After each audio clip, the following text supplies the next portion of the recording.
the second criterion, which is reliability. That's the second one. What is reliability? In German, Genauigkeit. Yeah? We know that whenever you use any kind of tools to measure something, watch, the scale, or something else, they can differ with regards to their reliability. Okay? Now let's think about a scale. Waage. Okay? Now let's assume I have a scale right here, and I step on the scale. 81. I get back from the scale, and I step on it again. 83. Then I step again on it. 82. Okay, let's take the 81. If you would get results like this, it always differ, while I assume that my weight in this particular minute did not really change, you would say, this scale is not reliable. But does this scale really measure my weight? Yes, of course, it measures weight, but not in a very reliable way. So there is one method which we use to determine the reliability, and this is the so-called test, retest, reliability. It's very easy. We measure one time. We measure the second time. And we measure different people, doesn't matter on what, on weight, on size, on intelligence, on sales capability. Yeah? If the test, whatever we measure, is reliable, we would expect that we get the same results when we test again. So there's one person which we test one time, and we measure the person the second time. There is one person which we measure the first time, and we measure it the second time.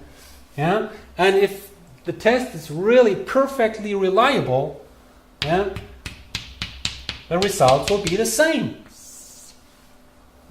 If the test is not reliable, we get something like this. And if the test is totally crabby in terms of reliability, we get something like this. And what you can see here from this picture is, again, we use correlation methods to estimate the reliability of a test. Okay? Test, retest, reliability. Okay? So, that was the second one. Let me add one question to this. And if you really answer this question well, you really got it. Is it possible that a method is reliable but not valid? Reliable but not valid. Is there any idea? Okay. Yes, of course. I have an example.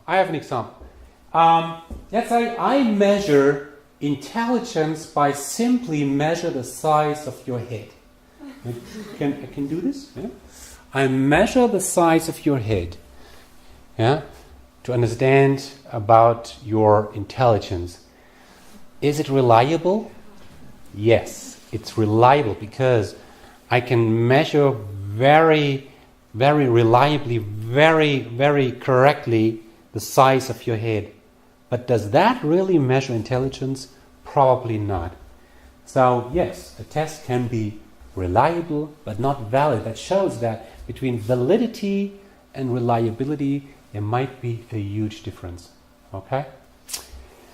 So, let's come to the third criterion, which is objectivity. So, at the end of your study here at Fort Wang, you will have an oral exam. Okay? An oral exam. And in this exam, you will sit in front of two professors. Okay? And the two professors will ask you about different business-related things. The exam is about your business understanding It is about your ability to really articulate business-related ideas in a personal setting. It's not that you reproduce things which you have learned by heart. It's really a conversation. It's a discussion about things. And we as the professor, we tell whether you really have understanding, if you are able to talk business. Okay? So there are two professors. Now let's assume I am one of them. And the other one is, let's say, Professor Taylor. Okay? Now, here's the first student.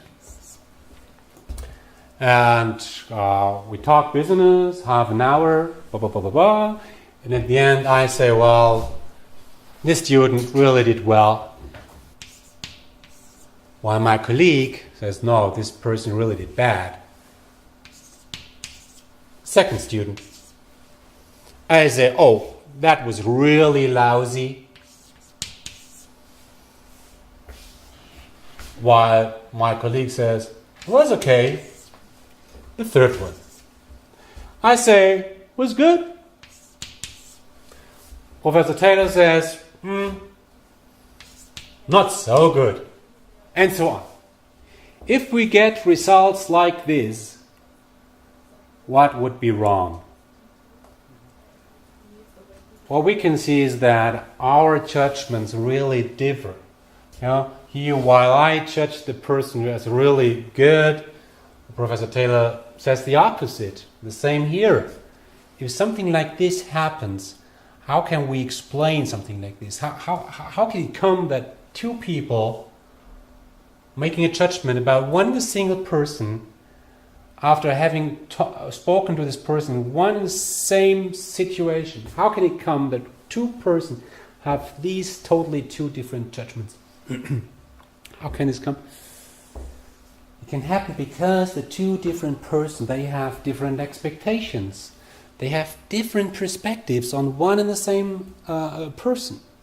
They have a different reference frame, so to speak. They use different criteria while judging one and the same person. So whenever this happens, we can say that there is a lot of, we call it subjectivity. The people here are really subjective, these two colleagues, these two professors. Yeah, they are subjective. They use their own frame of reference. So that would mean that the result, which we have here, is not only about the students' capabilities, it's about the professors. It depends on the professors whether or not a student succeeds or not. Okay?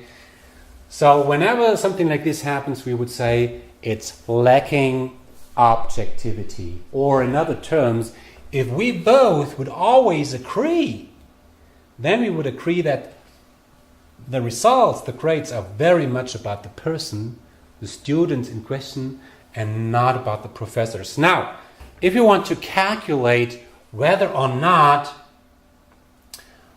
two different people come to the same conclusion, if you really want to measure objectivity, how can we do this?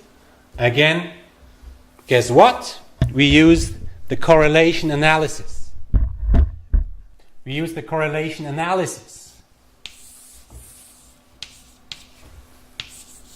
Here is person number 1, and here is person number 2.